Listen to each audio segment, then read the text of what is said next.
더불어민주당 대선 경선 후보 이재명은 스스로 마법 상자라고 믿는 패를 하나 들고 있다. 그리고 그 패는 이미 깠다. 내란 종식 프레임이다. 국회의장 우원식이 대선 선거일에 개헌 국민투표를 같이 하자고 호기롭게 제안했으나 내란 종식이 먼저라는 이재명의 말 한마디에 꼬리를 내렸다. 개헌 카드로 이재명을 압박하려던 민주당 비명계 경선 후보들은 그 이후 아예 말조차 못 꺼낸다. 이재명은 내란 종식 구호를 외치며 윤석열 전 대통령을 끌어내렸다. 조기 대선도 내란 종식 프레임으로 치르고 있다. 국민의힘 유력 대선 경선 후보들은 모조리 내란 동조 세력이라며 종식할 대상이라고 한다. 장외 우량주로 평가받는 한덕수 대통령 권한 대행에 대해선 그런 이유 등을 들어 탄핵 소추안까지 통과시켰었다. 우파 진영의 단일 후보로 누가 되든지 내란 종식의 대상자라고 몰아세울 게 뻔하다. 여기서 멈추지 않는다. 만에 하나 이재명 정부가 들어서면 대대적인 정치 보복이 시작될 텐데 그 명분은 내란 완전 종식이 될 게 뻔하다. 전직 대통령 문재인이 박근혜 전 대통령을 끌어내리고 조기 대선에서 이겨 우파 세력에 대해 대대적인 정치 보복을 할 때와 같은 패턴이다. 문재인은 이른바 적폐몰이였고 이재명은 내란몰이를 준비하고 있다는 점에서만 차이가 난다. 명칭은 다르지만 우파 괴멸을 목표로 한다는 건 똑같다. 이재명 처지에선 집권했을 때 내란몰이를 반드시 할 수밖에 없는 절박한 이유가 있다. 자신의 사법위기를 뭉개는 데 필요한 까닭이다. 대선 때까지 공직선거법 위반 사건 대법원 확정 판결이 나오지 않으면 5건의 재판이 그대로 남는다. 이를 일제히 멈춰 세우지 않으면 하나라도 자격 박탈형 유죄가 확정됐을 때 그 즉시 대통령직을 잃는다. 그러면 막대한 국가적 에너지를 낭비할 조기 대선을 또 치러야 한다. 이 지점에서 첫 번째 국가적 대재앙인 정치 보복이 예고된다. 이재명은 자신에게 적용된 8개 사건 12개 혐의가 모두 정치검찰의 조작이라고 주장해왔다. 집권하면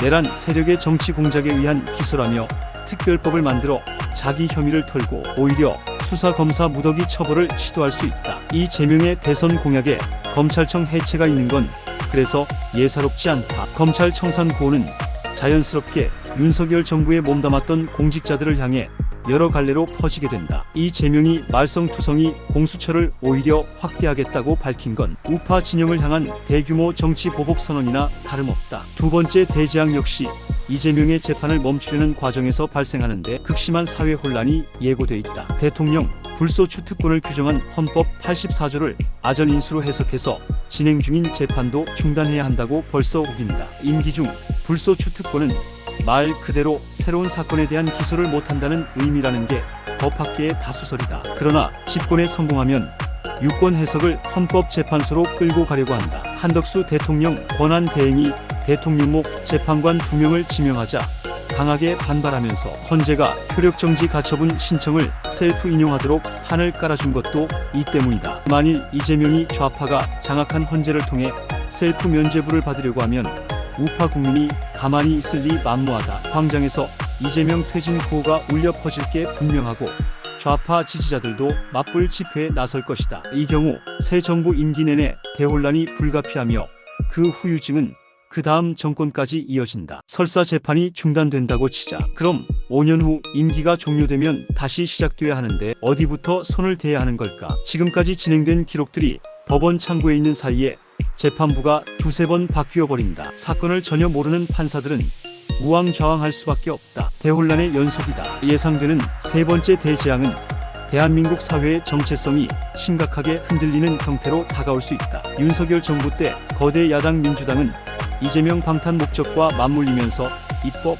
예산 폭주를 자행했다. 다만 그때까지는 윤석열 전 대통령의 제2호 국권 거부권 행사가 가능해서 국가 재정에 큰 부담을 주거나 자유민주 체제 정체성에 맞지 않는 안건들은 되돌려 보냈다. 윤 전 대통령이 취임한 2022년 5월 이후 민주당이 국회에서 일방적으로 처리한 법안 가운데 거부권이 행사된 경우는 41건이다. 좌파 진영에선 거부권 남용이라고 주장하지만 그만큼 정치법안, 이념법안이 많았음을 방증한다. 거부권을 발동한 법안 중엔 김건희 특검법, 최혜병 특검법 같은 정치법안들이 기억에 남아있다. 그러나 이재명의 민주당이 발의해서 본회의를 통과시킨 경제 관련 법안도 10여 건에 달한다. 문제는 그중에 노란봉투법, 상법 개정안, 양곡관리법, 전국민 25만원 지원법 등이 포함되어 있다는 점이다. 국가 재정에 큰 부담을 주는 포퓰리즘 법안일 뿐 아니라 사회주의적인 요소가 가미되면서 국가 정체성을 흔드는 법안이 여럿 포함되어 있었다. 만일 이재명 정부가 들어서면 민주당이 발의하는 모든 법안은 제동장치 없이 그대로 제도가 되어서 국민 생활 전반에 영향을 미치게 된다. 장기적으론 재정을 고갈시키고 기업 활동도 위축시켜서 나라의 위상을 크게 떨어뜨릴 수 있다. 좌파 진영과 일부 언론은 이번 대선 국면에서 국민의힘 후보들이 각자의 비전과 정책을 제시하지 않고 이재명 때리기에만 치중한다고 비판한다. 그러나 이재명이 집권하면 국가 전체에 대재앙이 올 가능성이 높은데 그걸 막는데 역량을 총집중하는 건 당연하다. 이재명이 생각하는 정책은 국가 경영이 아니라 국가 변혁에 초점을 맞추고 있다. 그 변혁은 기존의 국가 틀을 깨부수어서 완성하려고 한다. 그 이유 중 하나는 개인의 사법위기 탈출이다. 이재명의 패가 뻔히 보이는데 그걸 못 깨부수면 우파의 미래는 없다. 이재명보다 더 절박해야 한다. 송국권 논설위원